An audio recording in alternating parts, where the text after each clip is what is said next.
Today we're here to talk about how you put on the Breg Polar Wave pads. By the end of this video, you're going to learn the application process for the body part that you need to use the wave pads on. So let's jump right into it and learn how to use these pads. Now that you get your wave pad in the mail or in the box with your wave cooler, a couple things you want to do at the start. There's a sticker on the front and it's going to tell you which pad you got, so you always want to make sure you got the correct pad. This one here is for your ankle. The part number is C00005. That way you know you got the right pad. Now we're going to show you how to put on the Breg Wave ankle pad. Just a quick reminder, if you find this video helpful, please consider subscribing to our channel and giving us a like. It's a simple, free way to support us and help us create content for you. Now let's get back to the video.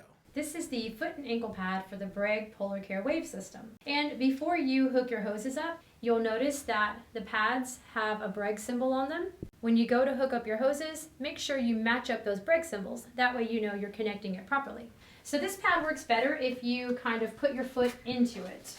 Once you've got your foot inside the pad, go ahead and fasten the top part.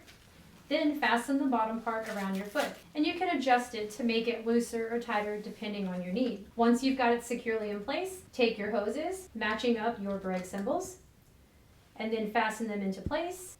When you hear that click, that lets you know that it's secure. Once you've done that, you can plug in your cooler and you're ready to begin your therapy.